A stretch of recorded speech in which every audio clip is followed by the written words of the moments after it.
there to meet us at the point of our need. To God be the glory.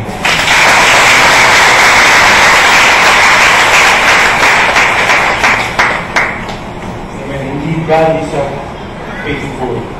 God is never too early. He is never too late. But He is always on time. He is always on time. When they came to the place of which God had told them, Genesis chapter 22, verses 19, Abraham built the altar there and laid the wood in order and bound Isaac his son and laid him on the altar on top of the wood. Then Abraham reached out his hand and took the knife to slaughter. The word to slaughter to God is to literally to cut the throat. Hindi po yan para sa saksakin. So, hihirin na niya. So may pagsubok sa Pastor Randy, dumaan din po sa pagsubok. I'm sure many of you got dumaan sa pagsubok. Ito ba yung pagsubok ng Abraham tayo natin? Our very own son, your own son, whom you love. Nagkilitan mo na rin. Senyor. Verse 11, the angel of the Lord called to him from heaven and said, Abraham, Abraham. And he said, Here am I. Do not lay your hand on the boy or do anything to him. For now I know that you fear God, seeing you have not withheld your son, your only son, for me. And Abraham lifted up his eyes and looked, and behold, behind him was a ram, caught in a thicket by his horns. And Abraham went on and took the ram and offered it up as a burnt offering instead of his son. So Abraham called the name of the place, the Lord will provide, or literally, Yahweh sees. As it is said today, on the mount of the Lord, it shall be provided. Literally, it should be, on the mount of the Lord, He will be seen. Makikita the Lord.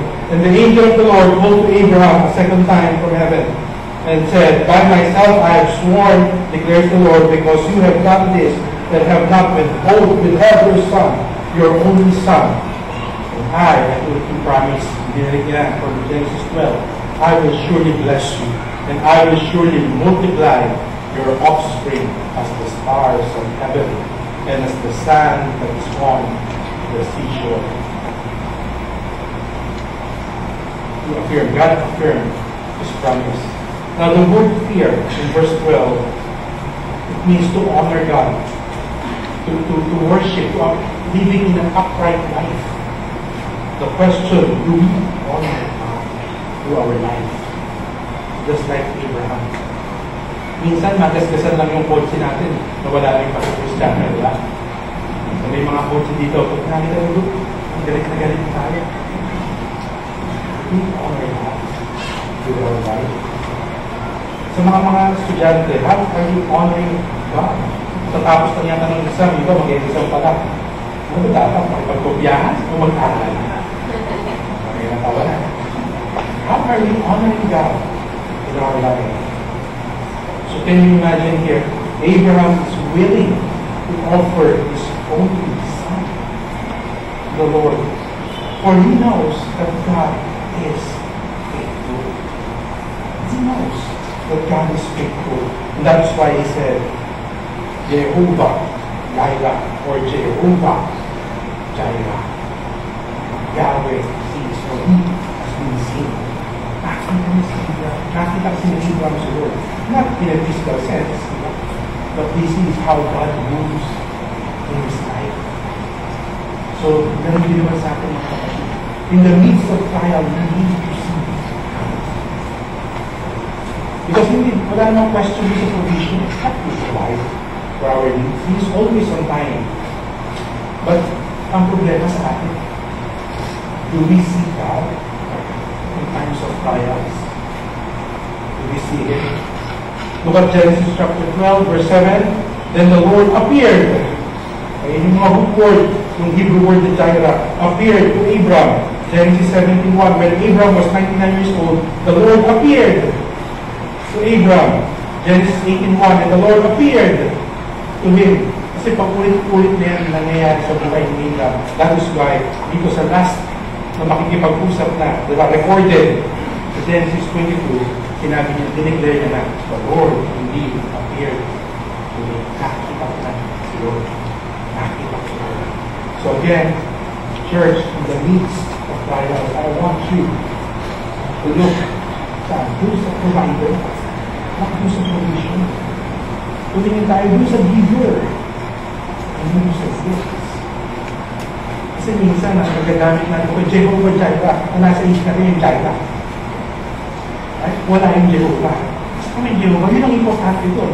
Dahil wala yung Jireh, kung wala yung Jehovah. So minsan, sabi tayo nakapokus ko, Jehovah Jireh, hindi ba tayo? Dapat makita natin muna si Lord. Yung provision, susunod na. So in your life, gusto ko natin use Lord, especially when you are in the midst of trials in life.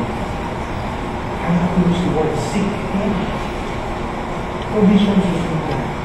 What is important is we worship Him in the midst of trials. And indeed, the Lord declared sila Moses na, yung mga anak-anak na, sabi ni Moses, your fathers went down to Egypt, 70 persons. And now the Lord, your God, has made you as numerous as the stars of heaven. Yung Israel ngayon, yun yung mga anak na ni Abraham. Yung pag ni Lord, yung promise na hanggang ngayon, patay na si Abraham, still yung faithfulness ni God, buhay na buhay pa rin. So it's true for us today.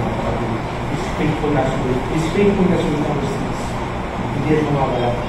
That's why in conclusion, God's faithfulness in the past prepares us to face trials in the present.